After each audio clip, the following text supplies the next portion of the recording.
The next era of work will not be defined by humans competing with machines. It will be defined by humans directing systems of intelligence that can reason, act, and increasingly coordinate on our behalf.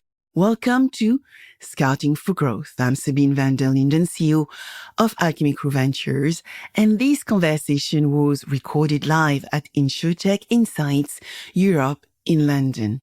My guest is Bárbara Fernández, Deputy Director of MAPFRE Open Innovation and Head of InsurSpace, MAPFRE's InsurTech Accelerator. Bárbara leads MAPFRE's future casting work on how AI assistants and intelligent agents will reshape the way we interact, which makes exactly the right person for the question I've been sitting with for the past few months. Is orchestration, not execution, becoming the most important human skill? Together, we draw the line between augmentation and abdication. We ask what real oversight looks like when people no longer do every task themselves, and how we stop convenience from quietly eroding judgment.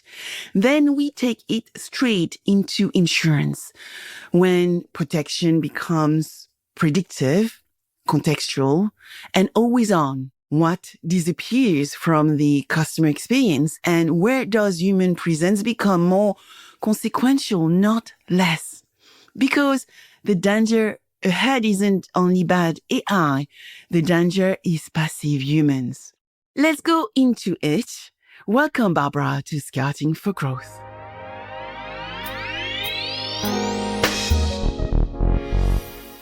Bárbara, thank you so much for joining me. We are going to dive a little more on that human-agent collaboration, right?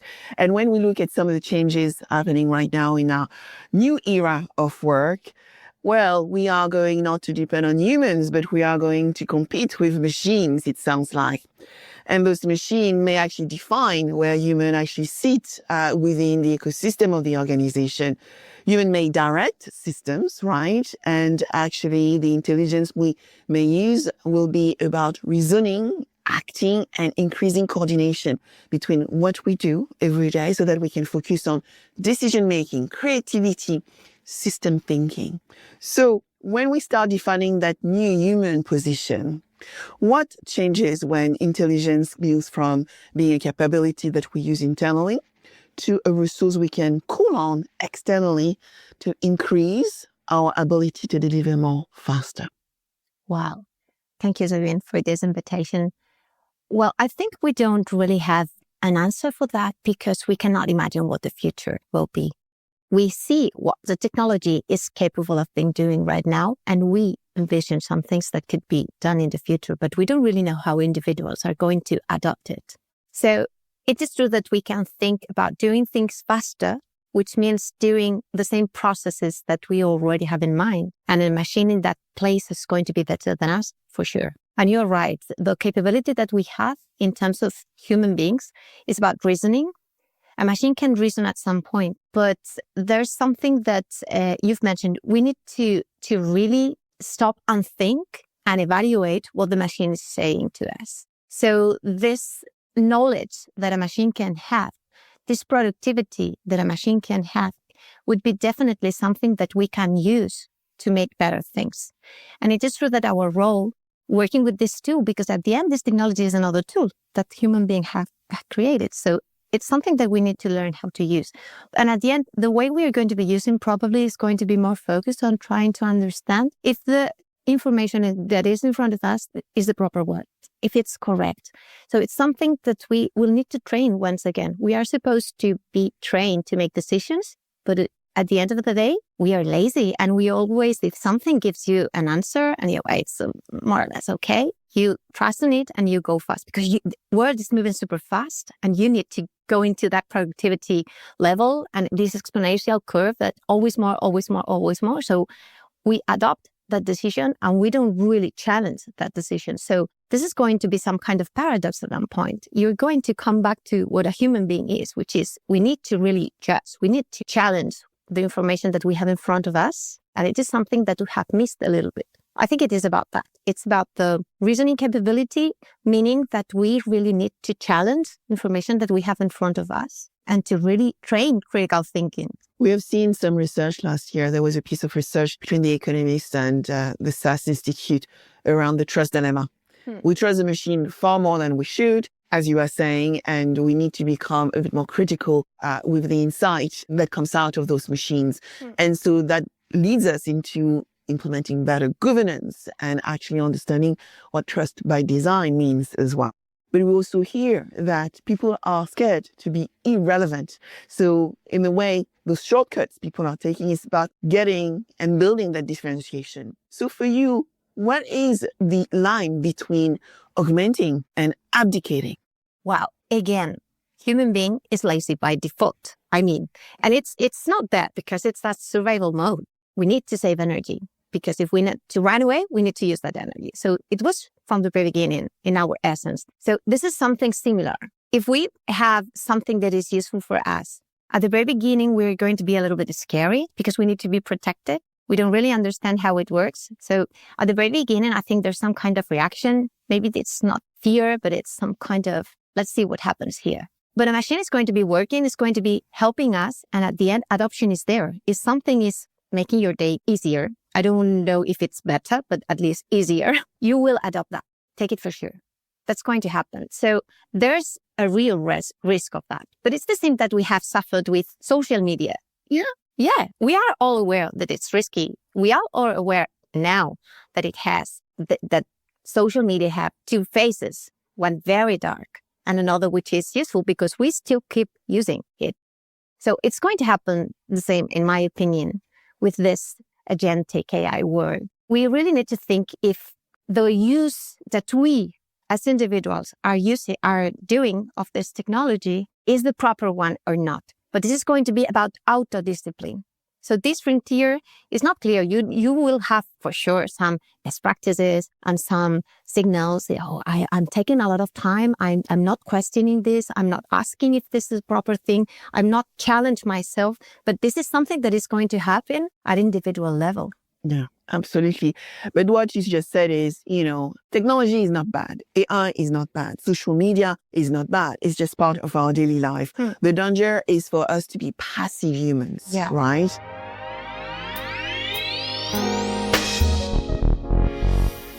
So if people are no longer doing every task that we were used to doing and doing mundane tasks, I'm happy to give this to an AI, right? Repetitive, mundane task or, data re-entry, right? Which we've seen often a lot of people doing, whether it's underwriter or lead generation manager re-entering lead generation data from one system to another. What does real oversight, therefore, look like when human and machine start collaborating? Well, I think this is scary for everyone because we really need to think about what our work in the future would look like. Yeah, and this is scary because you don't have a clear answer. We use a lot this word of upskilling, reinventing ourselves, and it's amazing, but it's difficult to be done. It's really difficult.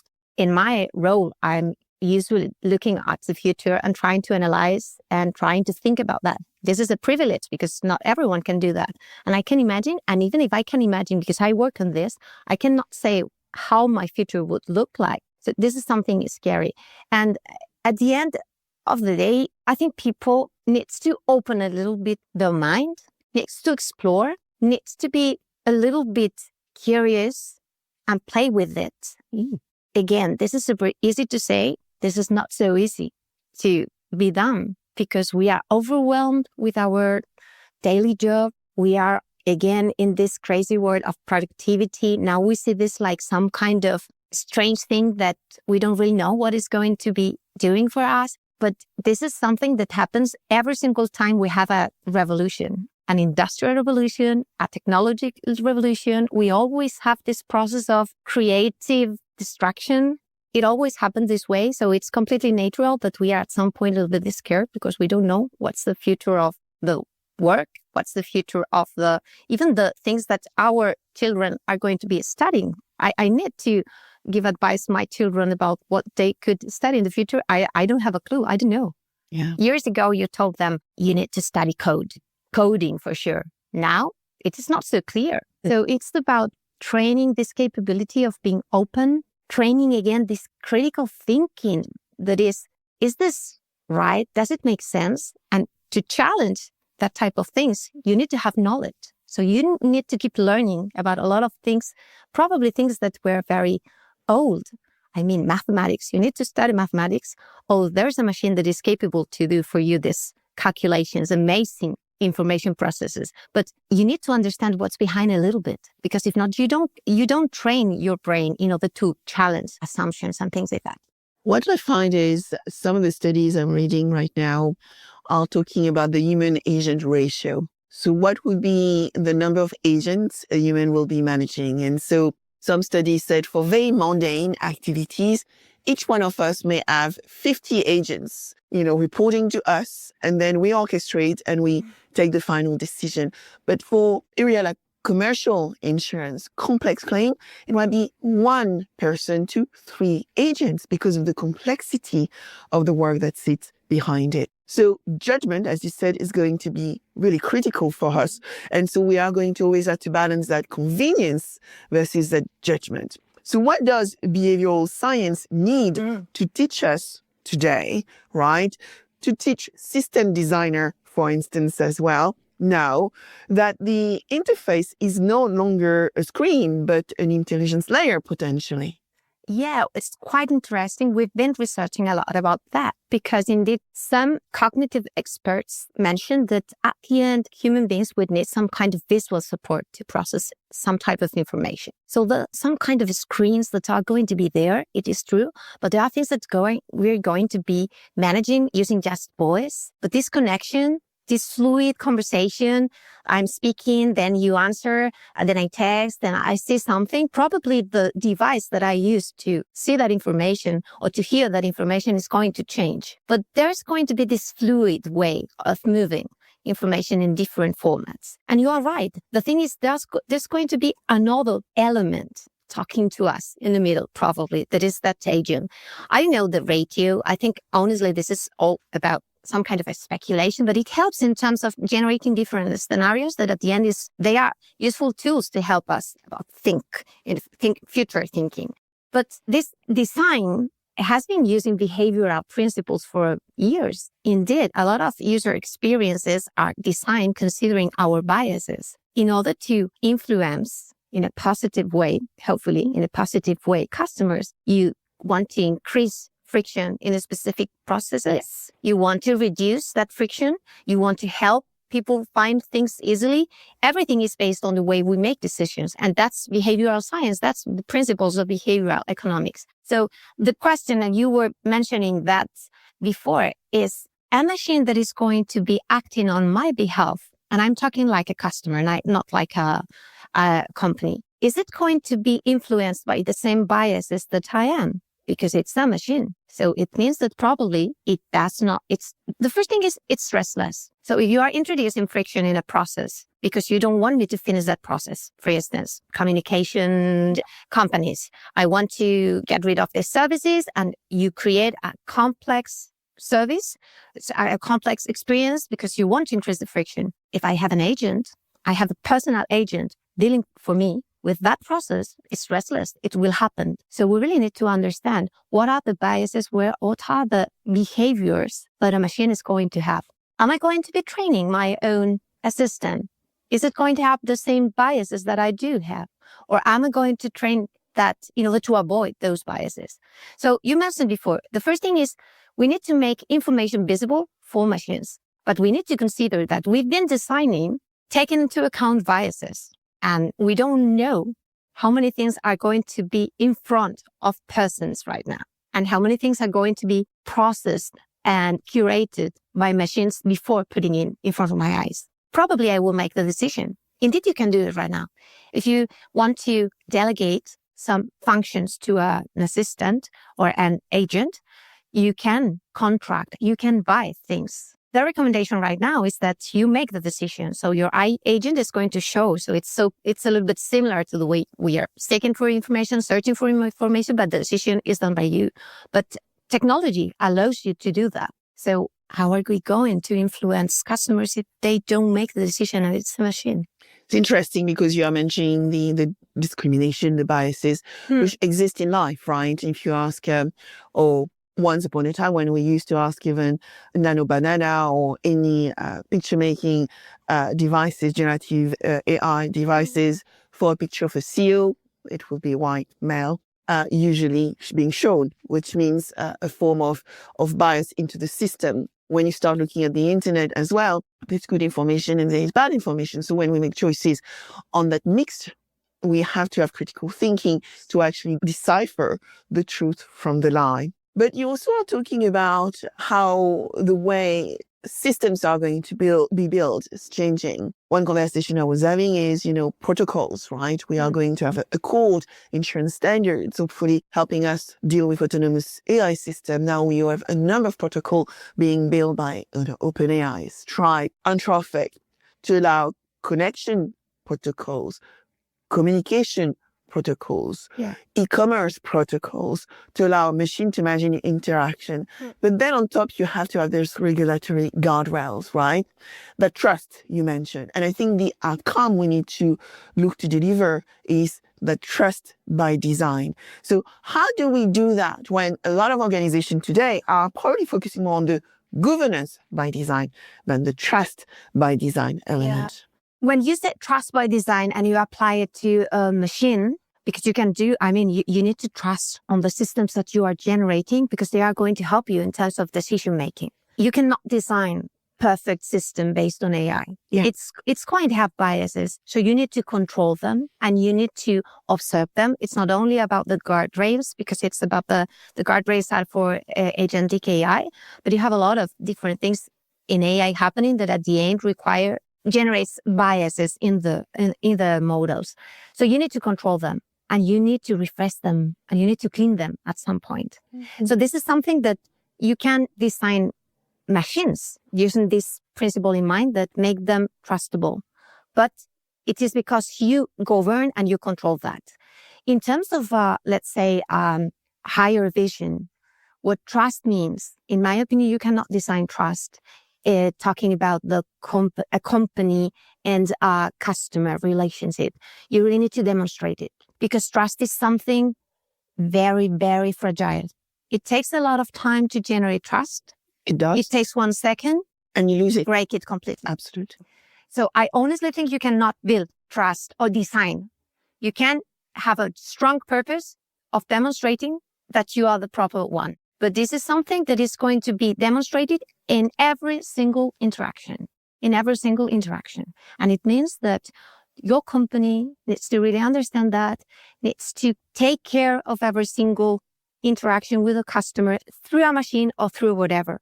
And all the systems that you are going to be using needs to be prepared, to be controlled, and to be always evolving to really ensure that we are doing what we must be doing, because there are a lot of ethical issues around this.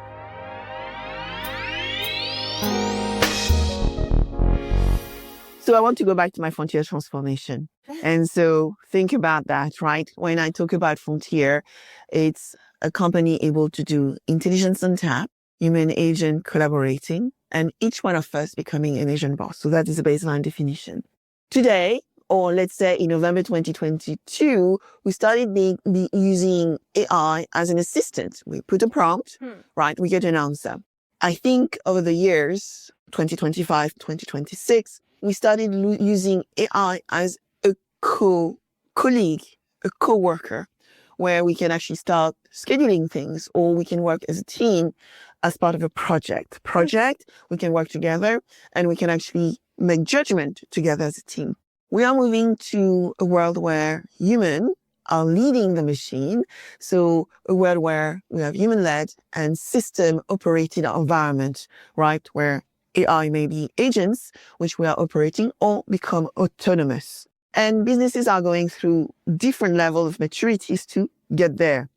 So when insurance become predictive, contextual, because we need context to make those decisions, and always on, right? We are moving to a world where we can make decisions at speed, but everything is happening as we speak. what disappears from the customer experience viewpoint you just mentioned, and what becomes absolutely irreplaceable and most valuable?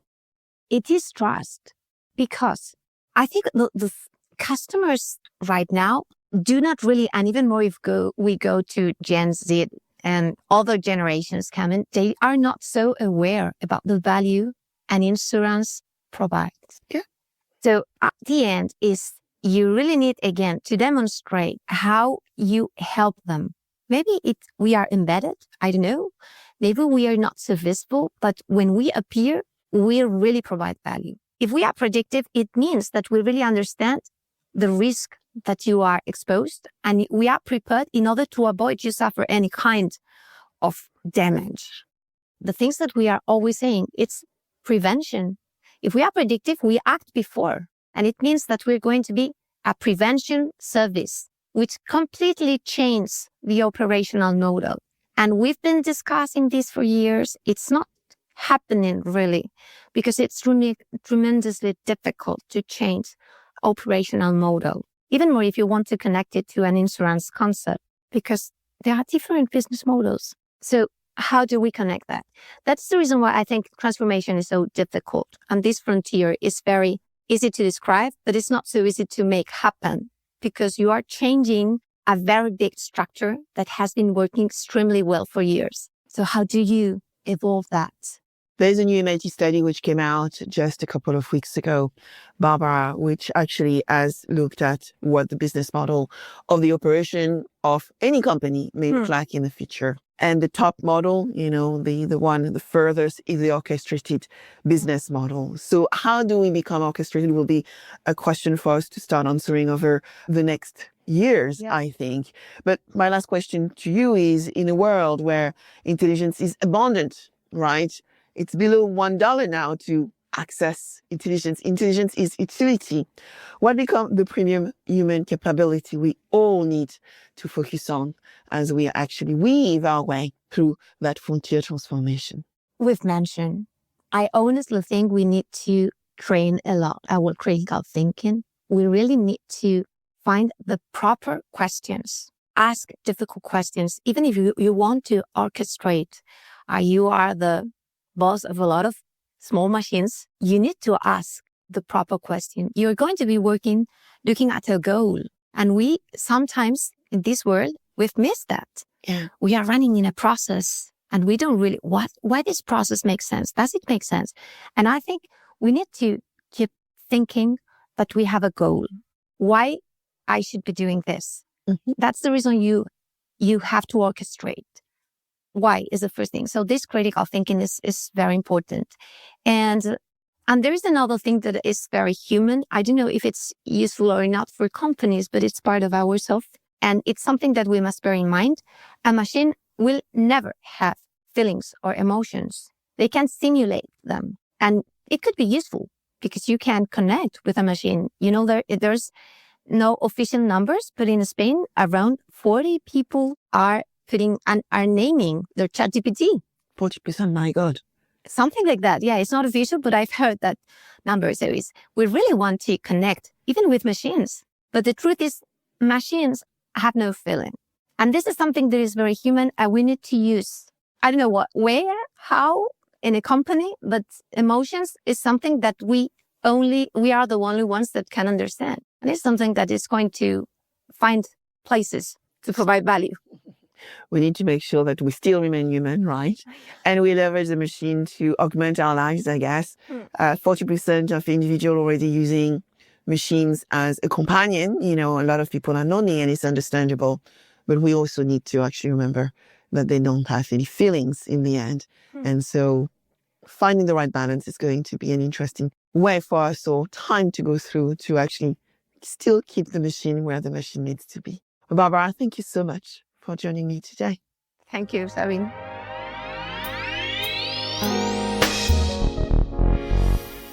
Three things I'm taking with me from this conversation. And if you are designing how your people work with AI, I would take them all. 1, the danger is not bad AI, it is passive humans. Trust must be designed, not assumed. And oversight is a discipline, not a dashboard. 2. The line between augmentation and abdication is judgment. If intelligence on tap gives us faster output but weaker judgment, we have automated the wrong thing. And 3, when intelligence becomes abundant, presence becomes premium. As agents absorb the transactional, the human moments that remain carry more weight, not less. Bárbara Fernández, Deputy Director of MAPFRE Open Innovation and Head of InsureSpace, thank you for making the human side of this transition impossible to ignore. Live at InsurTech Inside Europe.